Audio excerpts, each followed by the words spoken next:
জবানের হেফাজত করো হে মুমিন, তাকওয়ার মেডিসিন লাগাও, আল্লাহর ভয়। এই আল্লাহর ভয়টা যখন অন্তরে আসবে, এটার আবার পার্সেন্ট আছে। যার ভয়ের পার্সেন্ট যত বেশি, তার আল্লাহর মুহাব্বতের আমলও তত বেশি। রহমতের নবী বলেন, আমি রাতের বেলা মসজিদে নববীর পাশে আয়েশার হুজরায় ঘুমায় যাই। আমি এশার নামাজ পড়ে কারোর সাথে গল্প করি না, আমার অভ্যাস ঘুমায় যাওয়া।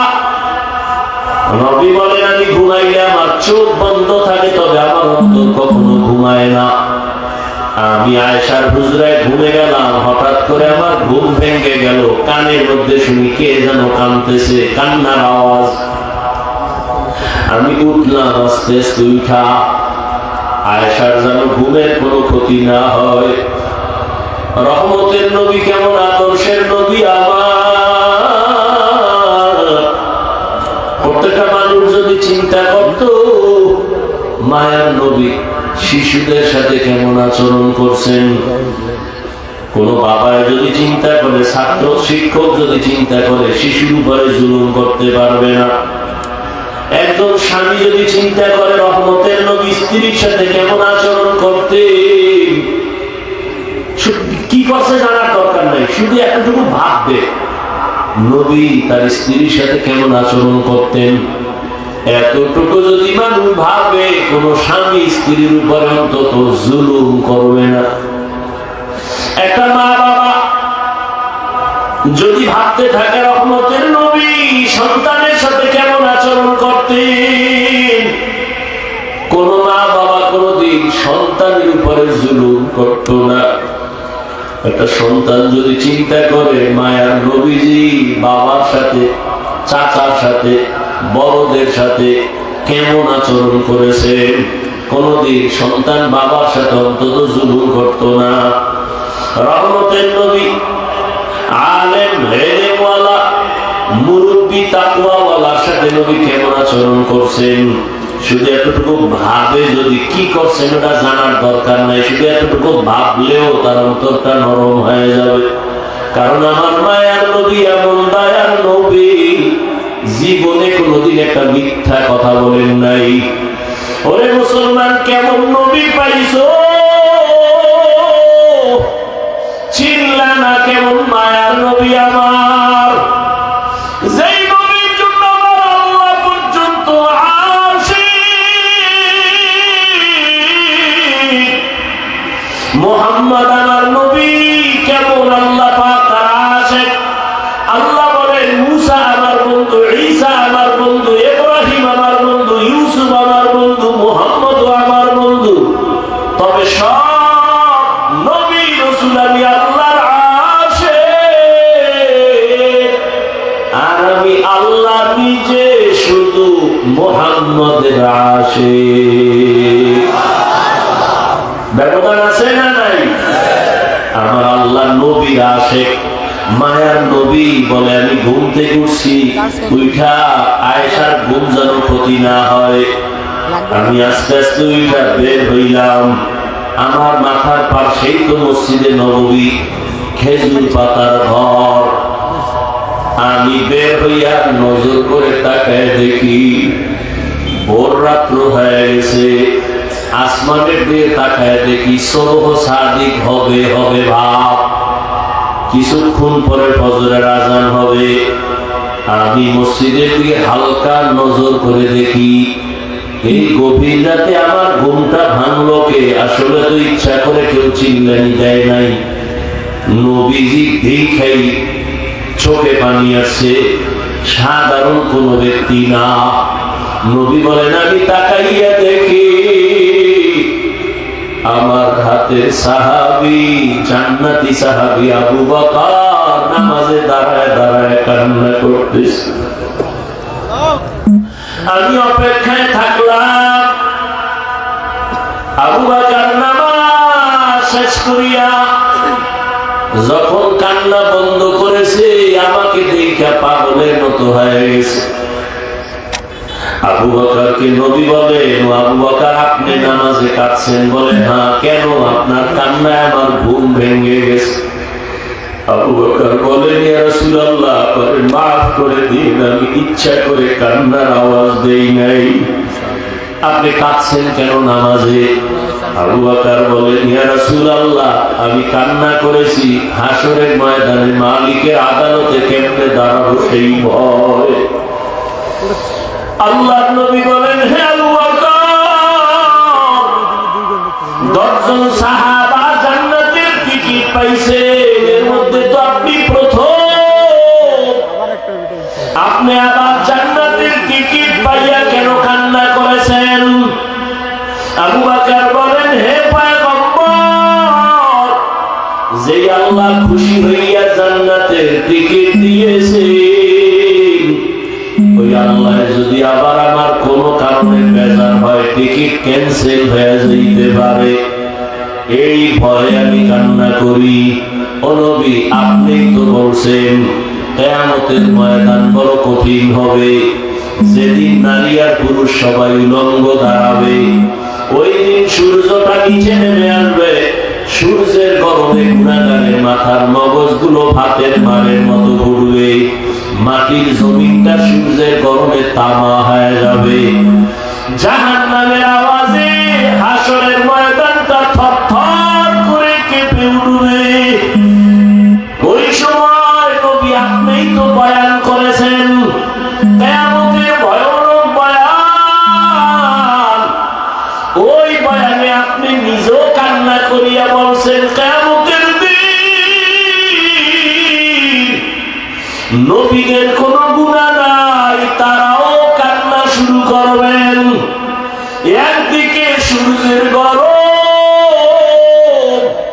অন্যদিকে জাহান্নামের আওয়াজ, অন্যদিকে আমার আল্লাহ রাগান্বিত হইয়া আওয়াজ দিবেন, লিমানিল মুলকুল ইয়াউম লিল্লাহিল ওয়াহিদিল কাহ্হার।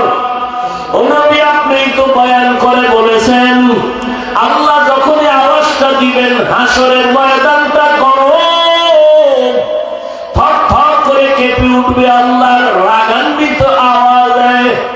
মানুষগুলো বেহুশ, নবীরা যাদের গুনাহ নাই তারাও কান্না করবেন, কি উপায় হবে তাদের? ও রহমতের নবী আদম নবী কাঁদবে, উম্মতের কথাও ভুলিয়া যাবেন। ঈসা নবী কাঁদবেন, মুসা নবী কান্না করবেন, ইব্রাহিম নবী কান্না করবেন। ওই সময় যদি আমার আল্লাহ ডাক দিয়া কয়, আবু বকর, আমি তোমাকে জান্নাতের টিকিট দিছি, বলো আমার আদালতে কি আমল নিয়ে আসছো? আমি যদি বলি আল্লাহ নামাজ নিয়ে আসছি, রোজা নিয়ে আসছি, তেলাওয়াত নিয়ে আসছি, আল্লাহ যদি বলে, আবু বকর, আমি যেইভাবে তেলাওয়াত চাইছি ওইভাবে তেলাওয়াত তুমি করতে পারো নাই, আমি যেইভাবে নামাজ চাইছি ওইভাবে তুমি নামাজ আদায় করতে পারো নাই, আল্লাহ তখন তো রাগ হইয়া যদি বলে, এই আবু বকরের সব আমল বরবাদ। আল্লাহ যদি অর্ডার করে, জাহান্নামের ফেরেশতারা আবু বকরের হাতে পায়ে জাহান্নামের শিকল লাগাও, ওই দিন আমার উপায় কি হবে রে নবী? দুনিয়াতে সূর্যের গরম সহ্য করতে পারি না, জাহান্নামের গরম আমি কেমন করে সহ্য করব? একটা মশার কামড় সইতে পারি না, জাহান্নামের আযাব কেমন করে সহ্য করব? একটা বেতের বাড়ি সইতে পারি না, হাসরের ময়দানে আল্লাহর আযাব কেমনে সহ্য করব? ও আমার কলিজার বাবারা, ও পর্দার আড়ালের মা বোনেরা, আমার কলিজার যুবক বাবারা, আমি তোমাকে কিন্তু এতক্ষণ যত বয়ান করছি একবারও বলি নাই আমার মতো টুপি লাগাও, আমি একবারও বলি নাই আমি কওমি মাদ্রাসায় লেখাপড়া করেছি, তোমরাও স্কুল কলেজ বাদ দিয়া মাদ্রাসায় যাও, একবারও বলি নাই। আমি তাবলীগের লাইনের সন্তান, তোমাকে একবারও বলি নাই বাবা তাবলীগে যাও। আমি পীরের বলি, একবারও বলি না তুমি পীরের কাছে যাও, বরং আমি তোমাকে সাপোর্ট দিয়া যাইতেছি। আমার মতো সাপোর্ট তোমাকে কোনো বক্তারা দেয় না, জানি না কেউ দেয় কিনা। আমার জানা মতে কোনো বক্তাই যুবকদেরকে এই পরিমাণ সাপোর্ট দেয় না। আমি চ্যালেঞ্জ দিয়া বলি, ও যুবক বাবা, স্কুল ছাড়িও না, কলেজ ছাড়িও না। আমি তোমাকে কলিজা দিয়া দোয়া করে গেলাম, স্কুলে পড়িও, কলেজে পড়িয়া ডাক্তার হও, ইঞ্জিনিয়ার হও, প্রফেসর হও, তুমি একজন ব্যবসায়ী চাকরিজীবী হও। মাদ্রাসায় যাওয়ার দরকার নাই। মাদ্রাসায় আমাদের আলেমের অভাব নাই, হুজুরের অভাব নাই, ছাত্রের অভাব নাই। আমার দেশে এখন অভাব আদর্শ ডাক্তার নাই, আদর্শবান ইঞ্জিনিয়ার নাই, আদর্শবান এসপি নাই, ডিসি নাই। আজ আমার দেশে যদি আদর্শবান ডাক্তার থাকতো, এসপি ডিসি থাকতো, চেয়ারম্যান মেম্বার থাকতো, নামাজিওয়ালা, এই দেশে ওলামায়ে কেরাম মানুষের কোরআনের বয়ান করতে কোনো হারামখোরের অনুমতি লাগতো না। ও আল্লাহর বান্দা, তুমি স্কুলে পড়ো, কলেজে পড়ো, কোনো বাধা নাই। অনুরোধ করে বলছি, কেউ কলেজ ছাড়বা না, বরং তুমি ডাক্তার হও, ইঞ্জিনিয়ার হও, প্রফেসর হও, ব্যবসায়ী হও, চাকরিজীবী হও। তবে আমার ছোট একটা দাবি, তুমি খবরদার বেয়াদব হইও না। বলবা হাফিজ ভাই, বেয়াদব হইও না কথার ব্যাখ্যা কি? ব্যাখ্যা হলো, 3 জায়গায় বেয়াদবি করবা না, তাহলে মরার আগে তোমার জীবন শেষ হয়ে যাবে। মরণের কালে পানি দেওয়ার মতো কাউকেও তুমি কাছে পাইবা না, খুব সাবধান। বিবেকের কাছে কথাগুলো রেখে যাই, মনে রাখি ওরে বাবা। 1 নাম্বার, মা বাবার সাথে খারাপ আচরণ করবা না। শিক্ষকের সাথে 2, বেয়াদবিমূলক আচরণ করবা না। 3, আলেমের সাথে বেয়াদবিমূলক আচরণ করবা না। যদি মা বাবার সাথে বেয়াদবিমূলক আচরণ করো, আর মা বাবায় যদি কষ্ট পাইয়া বলে, আহ এটাই তোর জন্য একটা আগুন, এই আগুন যদি তোর কপালে লাগে, তোর জীবন ধ্বংস। শিক্ষকের সাথে খারাপ আচরণ করার কারণে যদি শিক্ষক একটা নিঃশ্বাস ফালায়, তোর ছাত্র জীবনের লেখাপড়া সব ধ্বংস হয়ে যাবে। আলেমের সাথে খারাপ আচরণ করার পরে যদি একটা নিঃশ্বাস দেয়, তোর জীবন ধ্বংস হবে। অতএব মা বাবার বেয়াদবি নিও না, শিক্ষকের সাথে বেয়াদবি করে বরদোয়া নিও না। তুমি মা বাবার দোয়া নিয়া, শিক্ষকের দোয়া নিয়া, উলামায়ে কেরামের পরামর্শ নিয়া তুমি ডাক্তার হও, ইঞ্জিনিয়ার হও, প্রফেসর হও, ব্যবসায়ী হও, চাকরিজীবী হও। দেখবা তুমি ডাক্তার হলো তোমার জীবন ধন্য হবে, ইঞ্জিনিয়ার হলো তোমার জীবন ধন্য হবে। এবার তাকাইয়া দেখো যুবক বাবা, তোমার মতো বহু যুবক জীবনে মাদ্রাসায় পড়ে নাই, জেনারেল লাইনে পড়ে, স্কুলে পড়ে, কলেজে পড়ে, চাকরি করে, ব্যবসা করে, র্যাব আর্মি পুলিশ বিডিআরের চাকরি করে, ডাক্তার, প্রফেসর, ইঞ্জিনিয়ার, 5 ওয়াক্ত নামাজও পড়ে, আছে না নাই? বলো তুমি কেন পারো না রে বাবা? তোমার মতো যুবক রাস্তায় গাড়ি চালায়, নামাজ ছাড়ে না, বলো তোমার কপালে কার বরদোয়া লাগছে? তুমি কেন পারো না রে বাবা? তোমার মতো যুবক কৃষি কাজ করে, নদীর মধ্যে মাছ ধরে, নামাজ ছাড়ে না। তোমার মতো যুবক ব্যবসা করে, নামাজ ছাড়ে না। বলো তুমি কেন পারো না? অবশ্যই তোমার কপালে না জানি কারো বরদোয়া লাগছে, গুনার কারণে বুঝি আল্লাহ বেজার হয়ে গেছে। ওরে আমার মাওলার কোরআনটারে মিথ্যা মনে করিও না। আজকে তাকায় দেখো, কই বাড়িওয়ালা, কই টাকাওয়ালা মাস্তানেরা, কেউ দুনিয়ার বাহাদুরি করিয়া টিকতে পারে নাই। কিন্তু যারা নবীর আদর্শওয়ালা, তারা বাদশা আগেও ছিল, এখনো আছে, মুকুটহীন সম্রাট। কিয়ামতেও আল্লাহ এদের সম্মান দিবেন। অতএব আমি বলবো বাবা, তুমি ডাক্তার হও, বেয়াদব হইও না, ইঞ্জিনিয়ার হও, বেয়াদব হইও না। পর্দার আড়ালের মা বোনেরা, আপনাদের মতো কত মা, কত বোন এখনো আছে বেপর্দায় চলে না, নামাজ ছাড়ে না, মোবাইলে সময় নষ্ট করে না। এ আম্মা জান, স্বামীর মাল হেফাজত করে, সন্তানটাকে আদর্শওয়ালা বানানোর মেহনত করে। কারণ গাছ ভালো না হলে ফল ভালো হয় না। মায়ের চেষ্টা, দোয়া না থাকলে সন্তানও ভালো হতে পারে না। এ কারণেই তো মা আপনাদের অনেক দাম। এই স্টেজে 20টা ছেলের মাথায় পাগড়ি দেওয়া হলো, কোরআনের হাফেজ হয়ে গেছে। এদের মা বাবার জীবন কত ধন্য। ও আম্মা জানেরা, এ কারণেই তো আপনাদের অনেক সম্মান। আপনারা নবীদের মায়ের মতোই তো দামি, সাহাবায়ে কেরামের মায়ের মতোই তো সম্মানের। আপনারা তো আলেমের মায়ের মতোই দামি। আপনারা তো খাদিজা রাদিয়াল্লাহু আনহার মতো দামি নারী, ফাতেমা রাদিয়াল্লাহু আনহার মতো দামি নারী, আয়েশা রাদিয়াল্লাহু আনহার মতো দামি নারী। আপনাদের মতো মায়ের অবদানের কারণে দুনিয়াতে ভালো ভালো সন্তান আছে। এক মিনিটে একটা ঘটনা বলিয়া শেষ করি রে বাবা। মদিনাতুল মুনাওয়ারা থেকে ভারতের মধ্যে একজন আল্লাহর বান্দা আছে, দাওয়াত নিয়া, সবাই তার নাম জানেন, খাজা মঈনুদ্দিন চিশতি আজমিরি রহমাতুল্লাহি আলাইহি। তিনি ভারতের জমিনে কালেমার দাওয়াত দিতে দিতে লক্ষ লক্ষ বিধর্মী তার হাতে মুসলমান হলো। মায়ের সামনে একদিন খাজা মঈনুদ্দিন চিশতি আজমিরি বড় আনন্দিত। মা ডাক দিয়া কয়, বাবা মঈনুদ্দিন, এত খুশি আনন্দ কেন? মঈনুদ্দিন বলে, মা, বিধর্মী লক্ষ লক্ষ আমার হাতে কালেমা পড়েছে। মা ডাক দিয়া কয়, মঈনুদ্দিন, এই বাহাদুরি আমি মায়ের, তোর কোনো বাহাদুরি নাই। খাজা মঈনুদ্দিন বলে, আম্মু, কিসের বাহাদুরি তোমার বলো? এ পর্দার আড়ালের মা, ভালো করে শুনেন। খাজা মঈনুদ্দিনের মা ডাক দিয়া কয়, বাবা মঈনুদ্দিন, আল্লাহর কসম, তুই আমার গর্বে যখন আসছো, আমি একটা রাত আর ঘুমাই নাই। রাতের গভীর সিজদায় পড়ে মালিকের দরবারে কান্না করেছি, আর চোখের পানি ছেড়ে দোয়া করেছি, হে মালিক, আমার সন্তানটাকে তোমার ওলি হিসাবে দুনিয়ায় পাঠাইও।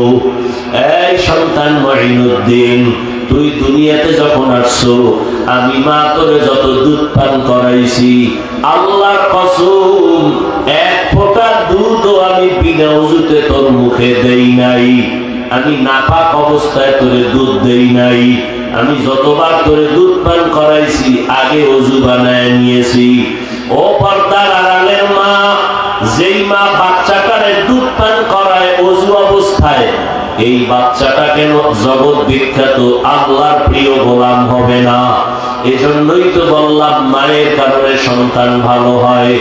এরে আম্মা জান, এখনো সময় আছে, তওবা করেন। আল্লাহর কাছে মনে মনে বলেন, হে আল্লাহ, জীবনে আর বেপরদায় চলবো না, আর মোবাইলে সময় নষ্ট করব না, স্বামীর মাল হেফাজত করবেন, খেয়ানত করবেন না, সন্তানকে আদর্শওয়ালা ডাক্তার ইঞ্জিনিয়ার বানাবেন। যুবক বাবারাও তওবা করে নাও। জীবনে অন্যায় তো কম করো নাই, দাড়ি কম কাটো নাই, নামাজ কম ছাড়ো নাই। আল্লাহ যদি হেদায়েত দেয়, এখনো সময় আছে, তওবা করো। কোন দিন মরণ হবে জানা নাই। আল্লাহকে মনে মনে বলো, হে মালিক, জীবনে তো কম নামাজ ছাড়লাম না, আজকে থেকে তওবা করলাম, আর দাড়ি কাটবো না, বেপরদায় চলবো না, নামাজ ছাড়বো না। মা বাবার দোয়া নিয়া, শিক্ষকের দোয়া নিয়া, উলামায়ে কেরামের পরামর্শ নিয়ে নবীজির আদর্শ মেনে চলবো। তওবা করার মতো যদি নিয়ত হয়, খাঁটি তওবার নিয়তে দুটো হাত আল্লাহকে দেখাইয়া দাও। আয় আল্লাহ, হাতগুলো কবুল করে নেন, তওবা কবুল করে নেন। তওবার উপরে মজবুত হইয়া চলার তৌফিক দান করেন, আমিন। আলহামদুলিল্লাহি রাব্বিল আলামিন, ওয়াসসালাতু ওয়াসসালামু আলা সাইয়্যিদিল আমবিয়া'i ওয়াল মুরসালিন ওয়া আলা আলিহি ওয়া আসহাবিহি আজমাইন। ইয়া আরহামার রাহিমিন, ইয়া আরহামার রাহিমিন, ইয়া আরহামার রাহিমিন, রব্বিরহামহুমা কামা রব্বায়ানি সগীরা। اللهم إنك عفو كريم تحب العفو فاعف عنا. اللهم إنا نسألك رضاك والجنة ونعوذ জান্নাতে যাবে। এই কথার দ্বারা বুঝাইলেন নবী যে আমার অনুসরণ করে, সে আমাকে মানে, সে জান্নাতে যাবে। এবার আপনারা বলেন, নবী বলছেন যে আমার অনুসরণ করে সে জান্নাতে যাবে, তার মানে সে নবী মানে? নবীর অনুসরণ করে যিনি সে নবী মানে, বিপরীত কথাটা কি আসতে পারে বলেন তো? খবর। এই জন্য তো বয়ান কামে লাগে, দিলের মধ্যে কোনো খেয়াল নেই। ওই একদম মোবাইল নিয়ে আছে আর এক গজবে বইরা কপাল পুরলে আর কি করা। ওই যে শুরুতেই বলছি এই কথা নিয়ে যে হেদায়েত তো আমার হাতে না। রসুল যদি বয়ান করার পরেও কালেমা না করে তো আমি কে? বলার দায়িত্ব বলে যাচ্ছি, কে মানবে না মানবে চিন্তা করারও সময় নেই। বাকি দোয়া করি আল্লাহ সব ভাইকে নবীর আদর্শ আল্লাহ বানায়।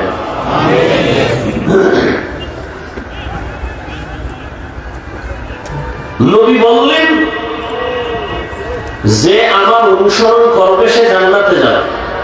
বিপরীত কথা কি দাঁড়ায়? যে অনুসরণ করবে না সে জান্নাতে, কিন্তু নবী কথা বলেন আমার অনুসরণ করবে না সে জাহান্নামে যাবে। নবী কথা, নবী কি বলছেন?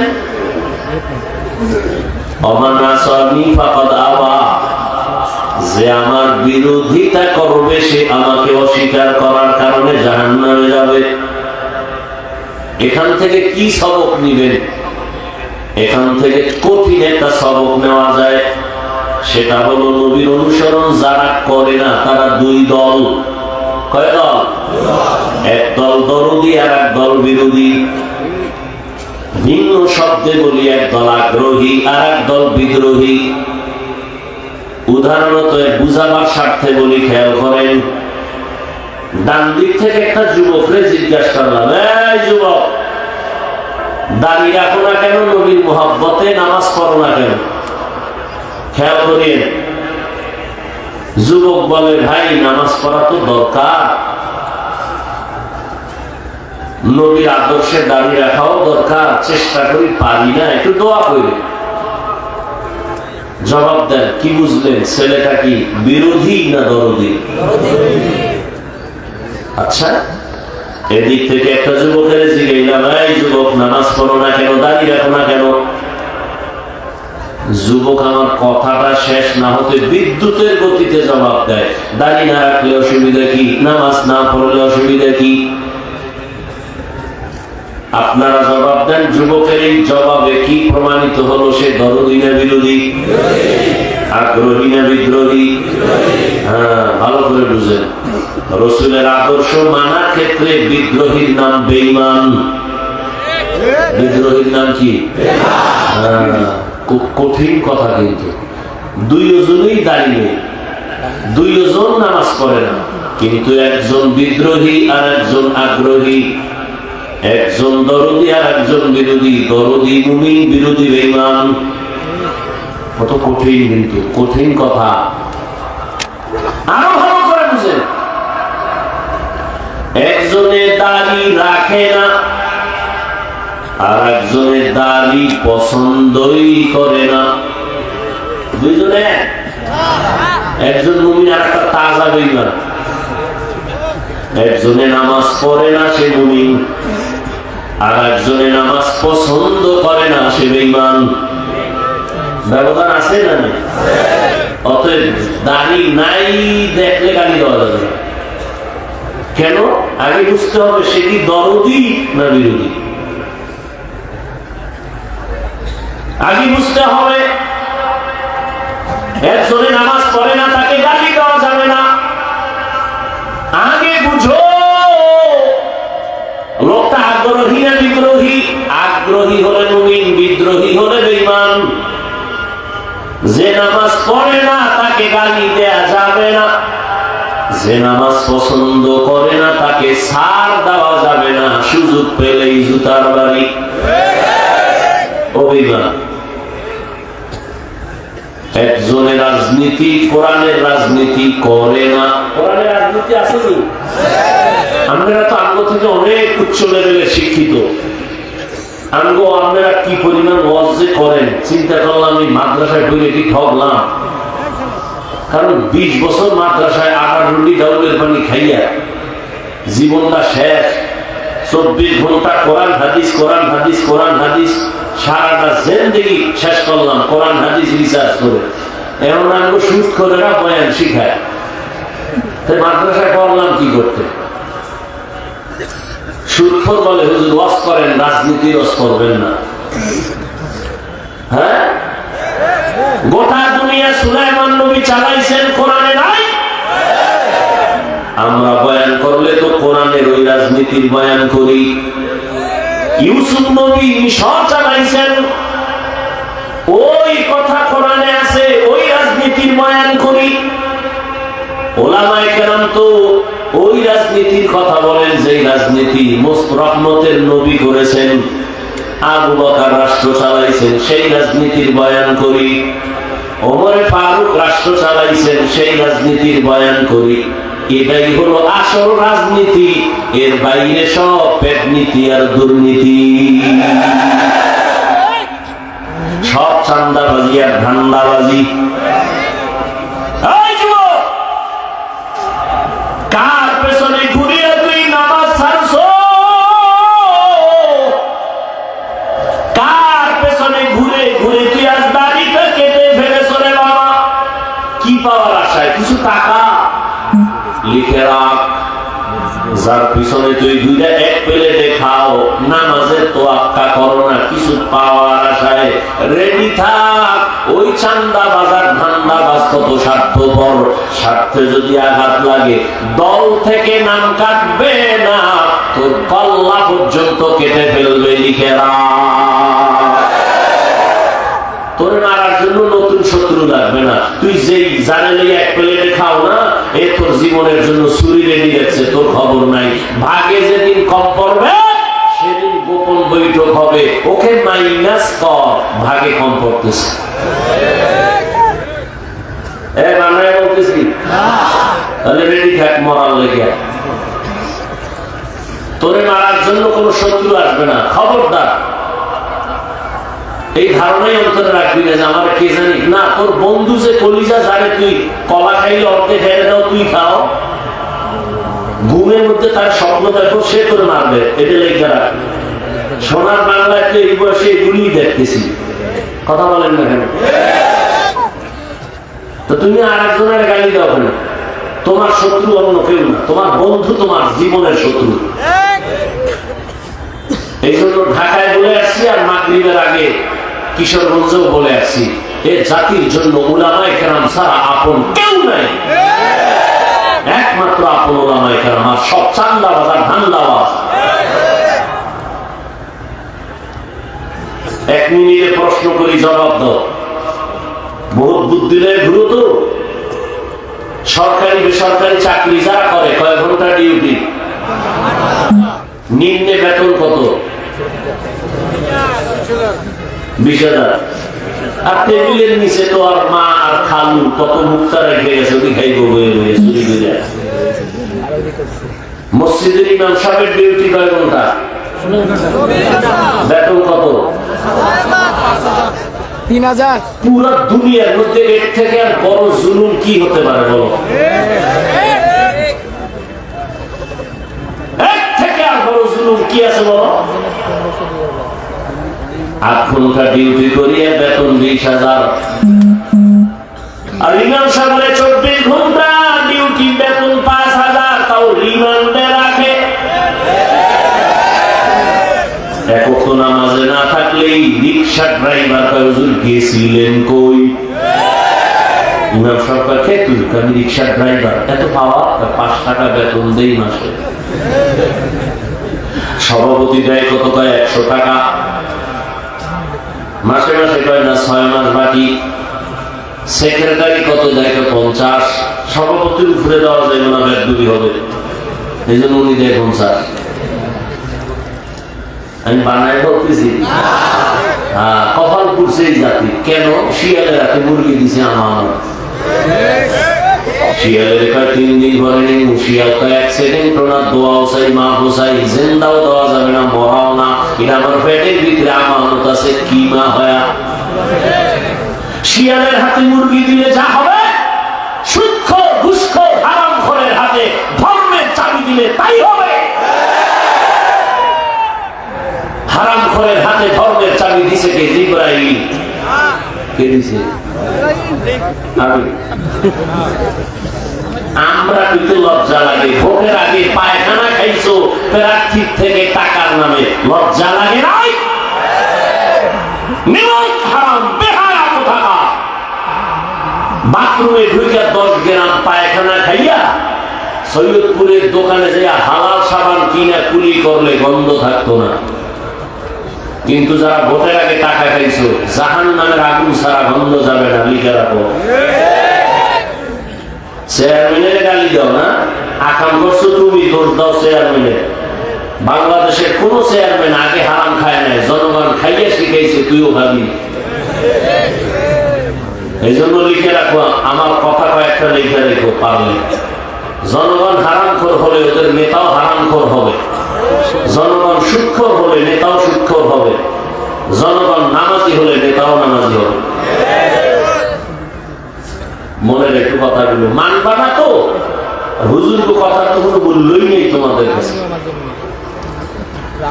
আল্লাহ হেদায়েত দান করুন। মোহাব্বতের নিরিখেই বলি, কাউকে আক্রমণ করা মাকসাদ না। আমার লাভ কি আক্রমণ করে? তাহলে এত কষ্ট কেন করি? সেই গত রাত্রে ভাত খাইছি, আর আজকে আসরের আজানের পরে সারাদিন না খেয়ে খাইছি। মাহফিল ধরতে হবে। এরপরে আবার কতজনের লম্বা লম্বা মোষ, আর মোষ তাওয়াইয়া বাঁকা করিয়া কত বাজে কথা। আলেমিয়া ঠইলেই গেলাম, কেন আল্লাহর কোরআন শিখছিলাম? আমরা বলে সব ফকিরনি। তা তোমার 10 তলা বিল্ডিং তুই আর জঙ্গলে ঘুমাও কেন? এই নিমো হারাম, কোটি কোটি টাকা ব্যাংকে মানুষে খায়, তোর কপালে নাই কেন?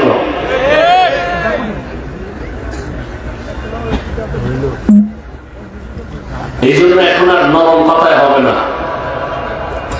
দেশটা নাপাক করে ফেলছে, এখন ওলামায়ে কেরামকে মাঠে আসতে হবে, দেশ হাতে নিতে হবে, পাক করতে হবে, আর নরম চলবে না। কিশোরগঞ্জ বলে আছি, ওলামায়ে কেরাম সিনা টান করে চলবে। যে বেয়াদবি করবে নাম লিস্টি করে হাতে দাও, জালেমের বিরুদ্ধে আবার আন্দোলন হবে।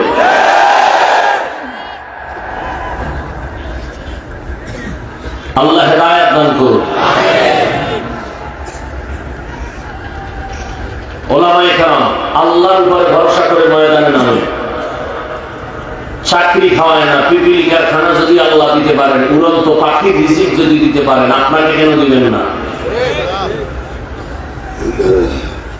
আল্লাহ সব ভাইকে হেদায়েত দান করুন।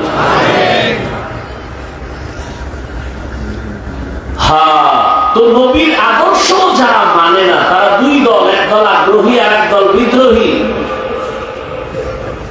এ বিষয়ে কিছু কথা বললাম শুধু হাদিস নিয়ে। এবার আয়াতের মধ্যে ঢুকি। ঢুকবো না কষ্ট হবে? আয়াতের মধ্যে আল্লাহ 2টা আদেশ দিয়েছেন, মানলে 2টা পুরস্কার। আদেশ কি? 1 নম্বর, তাকওয়া অর্জন করো তথা আল্লাহকে ভয় করো। দ্বিতীয় আদেশ হলো জবানকে কন্ট্রোল করো। এই আয়াতের মধ্যে আল্লাহ হাত কন্ট্রোল করো, চোখ কন্ট্রোল করো, কান কন্ট্রোল করো, হাত পা কন্ট্রোল করো। আল্লাহ বলেন, আল্লাহ জবানের কথাটা বিশেষ করে বললেন কেন? জবানকে হেফাজত করো কেন বললেন? এই জবাবটা দিব। মানুষের পুরা বডির মধ্যে যত অঙ্গ প্রত্যঙ্গ আছে, এর মধ্যে আল্লাহর দেয়া জিহ্বার জবান একটা বড় নিয়ামত।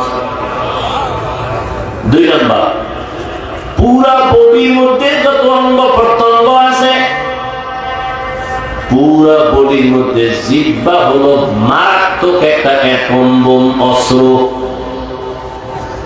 প্রথম কথা হলো বড় নিয়ামত, দ্বিতীয় কথা বড় অস্ত্র। এবার দোনোটার কথা শুনে নিয়ামত কি বলে? দুনিয়ার যত প্রাণী আছে সব প্রাণী আমাদের মতো তাদের হাত আছে, চোখ আছে, কান আছে, মাথা আছে, পেট আছে, খানা আছে, বাথরুম আছে, কিন্তু আমাদের নিয়ামত সব থেকে বেশি জবান। দুনিয়ার অনেকে এই জিহ্বা নাড়ায় খায়, কিন্তু কোন প্রাণীর জবানে আওয়াজ নেই। আল্লাহ আমাদের দান করেছেন। এই জিহ্বা কেমন এক নিয়ামত! আমি যে মাউথ নিয়ে সামনে কথা বলি, আমার এই কথাটা মাউথ টেনে মেশিনের দ্বারা ইউনিটের মাধ্যমে হর্ন থেকে বের করে বহু দূরে নিয়ে যায়।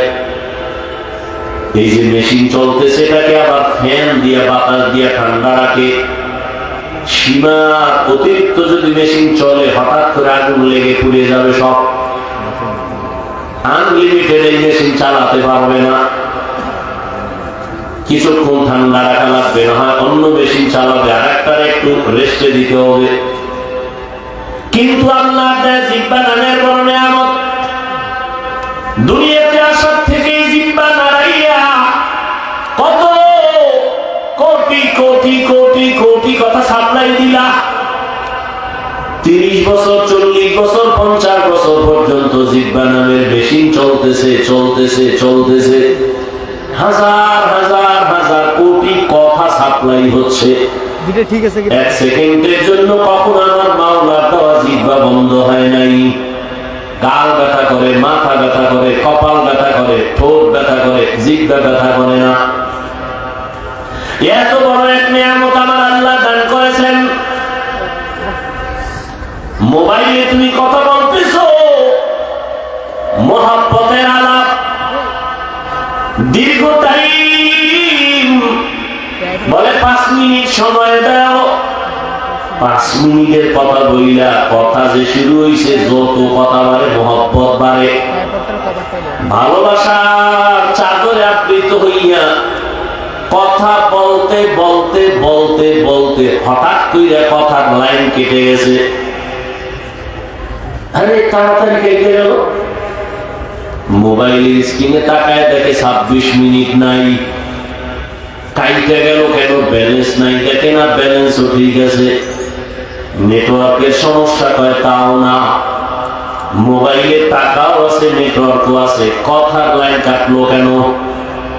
ভালো কইরা নজর কইরা দেখে চার্জ নাই।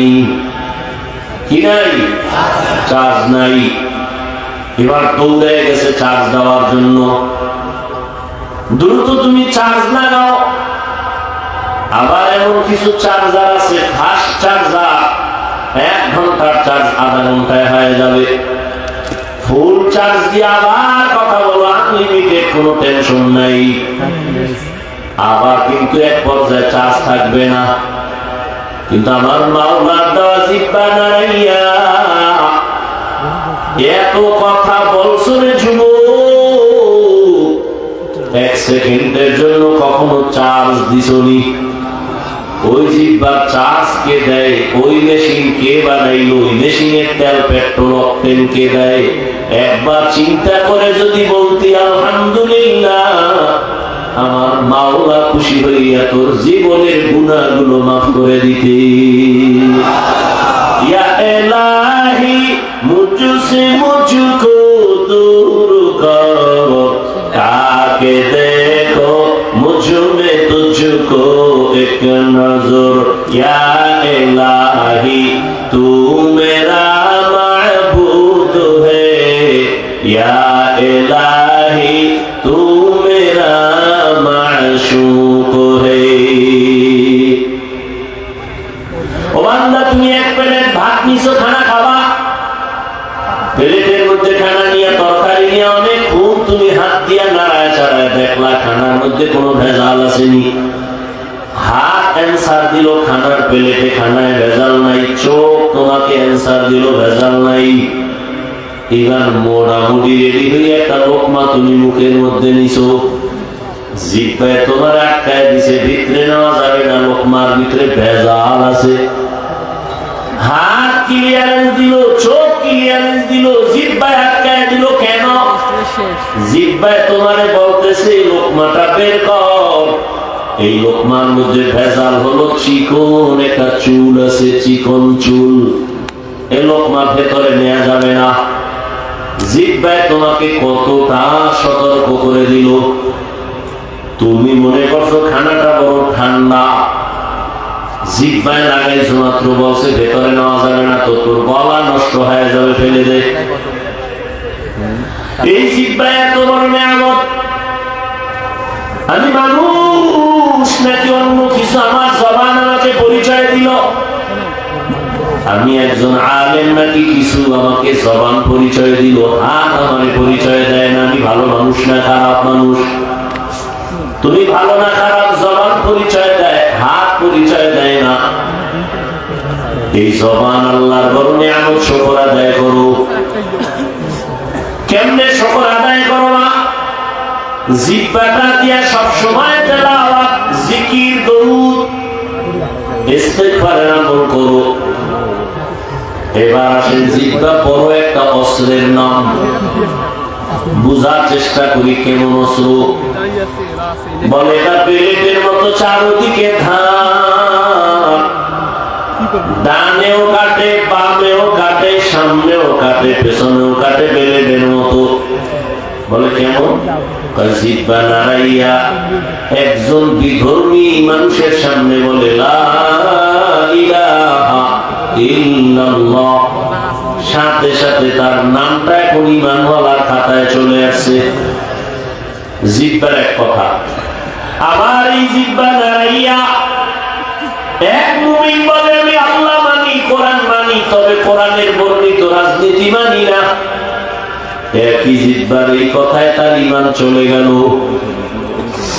এই একই জিহ্বা নাড়াইয়া অপরিচিত একটা মেয়ে যদি একটা যুবকের বলে তোরে আমি স্বামী বানাই নিলাম, তুই কবুল বল, স্বামী ছেলেটা যদি বলে কবুল করলাম, দুইজন চারজনের সামনে যদি বলে ফেলে, বউ হয়ে গেল জীবনের আপন।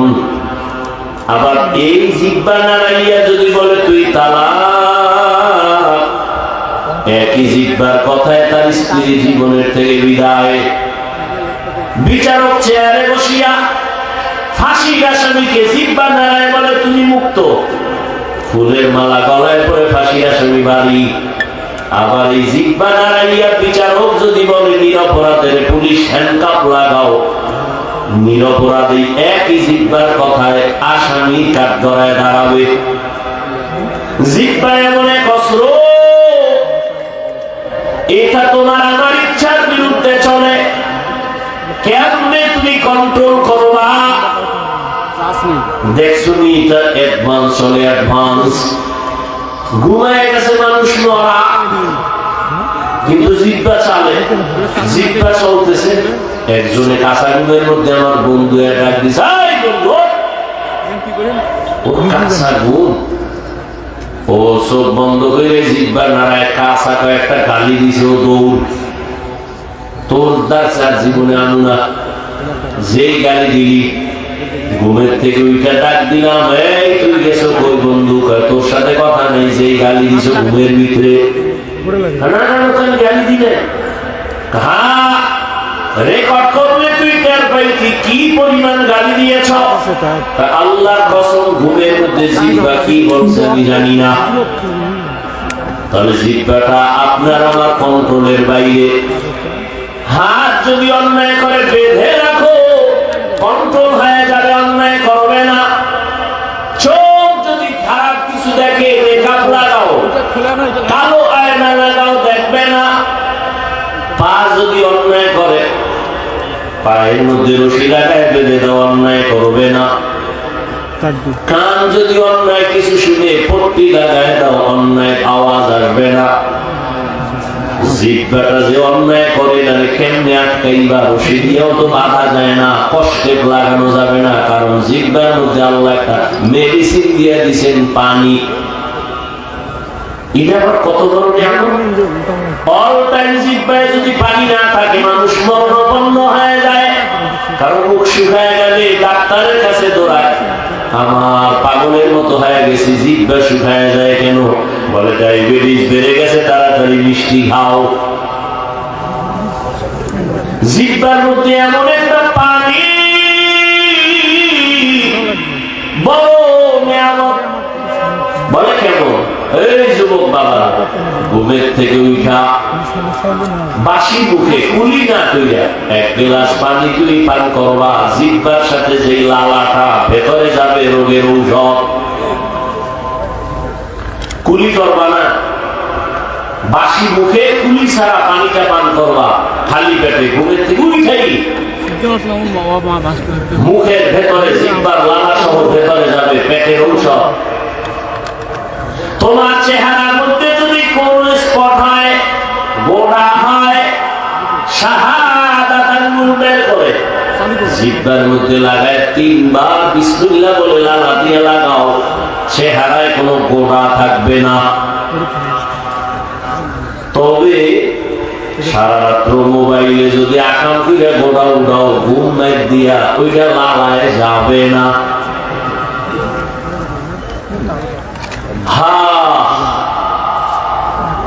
যুবকেরা বাঁচতে চায় বেশি, কিন্তু মেশিন জানিয়ে ঘুরে দ্রুত মরার মেশিন।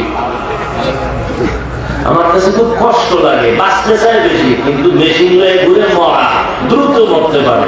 কারণ এই মোবাইল কিডনি দুর্বল করে, হার্ট দুর্বল করে, ব্রেন দুর্বল করে, চোখের পাওয়ার নষ্ট করে এই মোবাইল, কানের পাওয়ার নষ্ট করে, চরিত্র তো নাই, লেখাপড়া নাই, মা বাবার সাথে ভালো আচরণ নাই। যুবকেরা এই মরণ হাত লইয়া লইয়া পকেটে ঘুরে, কাছে লইয়া ঘুমায়। যুবকদের আর একটা মরণ ফাঁদ হলো বাইক। কি বাইক করে এলাকায় কি করে? মোটর সাইকেল, এটার উঠলে শরীর গরম, শীত নেই, গরম, আগুন বাইরে। আর এক জায়গায় গিয়ে থাম করে বইরে যায়, একদিকে হুন্ডা থাকে আর একদিকে বইরা, রক্তক্ষরণ নাই, জায়গায় শেষ।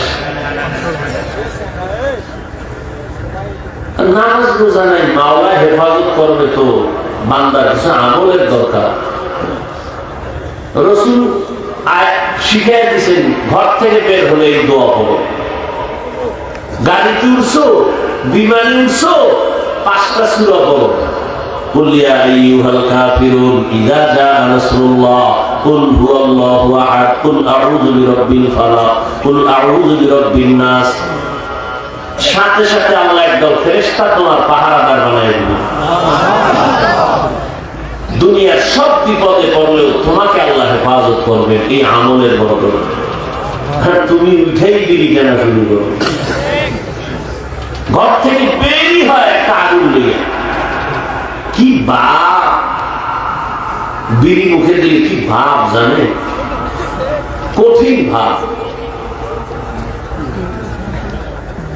অথচ ওই বিড়ি সাদা কাপড়ে ধোঁয়াটা মারো, দেখো কেমন, তোমার কলিজা এর থেকে আরো খারাপ।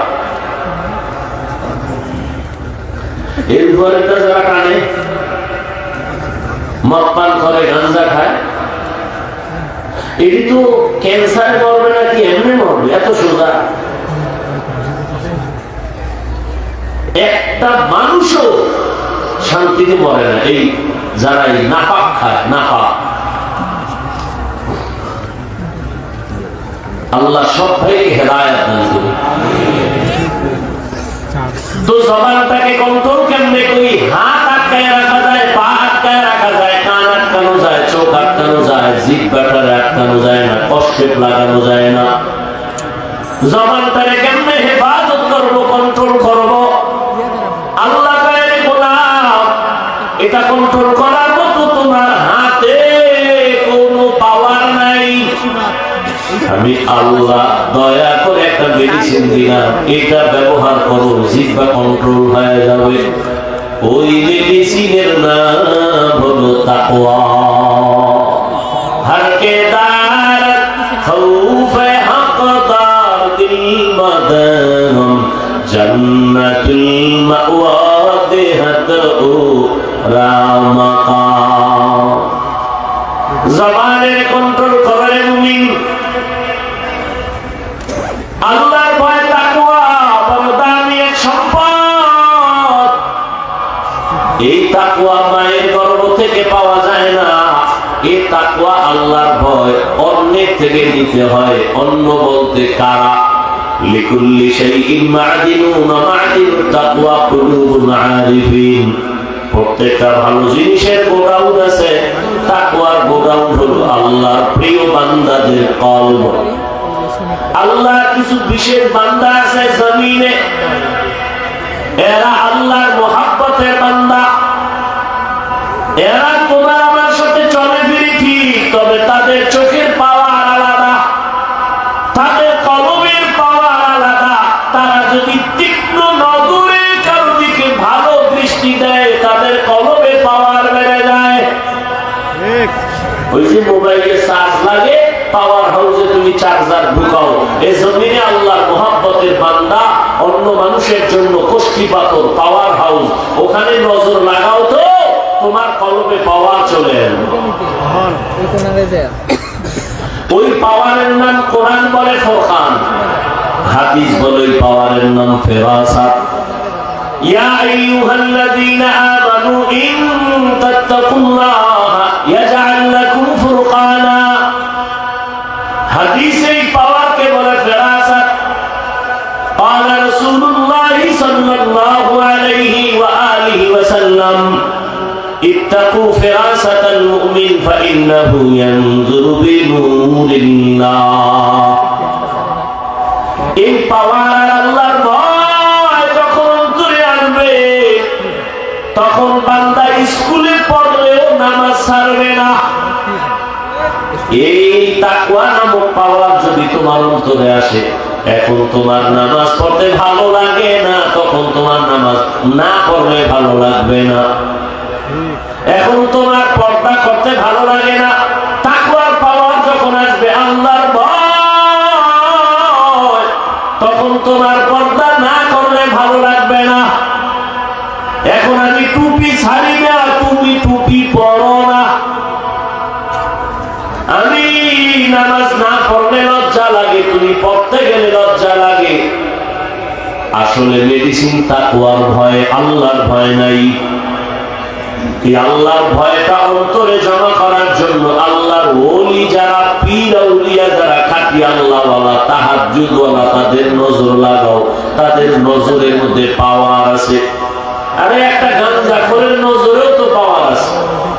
একটা বেআমল গাঞ্জাখোর একটা দুধের বাচ্চার দিয়ে তাকায় নজর দিছে, তো বাচ্চা অসুস্থ হয়ে গেছে। মুরব্বীরা কয় বদ নজর লাগছে, শুকায় যাইতেছে, খায় না, বদ নজর। আপনাদের এলাকায় দেখবেন মাঝে মাঝে কদু গাছ লাগায়, কদু গাছ। ওই কদু গাছের ফাঁকে গাছের মধ্যে আবার জুতাও টানায়। জুতা কেন বলে? জুতার বরকতে কদু অনেক বড় হবে। জুতা একটা বরকতের জিনিস, নমরুদের কানে লাগছে, এই জন্য টানায় না। বলে বদ নজর থেকে, এই আমি শেষ করবো, উঠেন কেন? আর কি বল না, আপনি এর কাছে যাইবেন, আমি কই যাবো? আমাদের উঠে যাইনি। আর দীর্ঘ টাইম বসার যদি অভ্যাস না থাকে, ভিতরে কেন ঢুকেন আপনারা? থাকতেই ওই কত আল্লাহর আশেকরা বাইরে দাঁড়ায় গেছে, তারা ফাঁকে ফাঁকে গিয়ে বিড়ি খেয়ে না, আবার কোনো টেনশন নেই। আপনি ভিতরে ঢুকে কেন ডিস্টার্ব করেন আরো 10 জন? আর আমার কতজনে গেছি গে, আমার ফাঁকে ফাঁকে আটটা গেছে। কেউ বিড়ির নেশা, চায়ের নেশা, পানের নেশা, মানে শয়তান তো আর বইয়ে নেই। এত সুন্দর একটা ভালো কাজে বসায় রাখলে তো শয়তান পড়া যায়। তো শয়তান তো এই ভালো কাজে বসতে দিবে না সবাইকে, একটা খোসা দিয়ে উঠে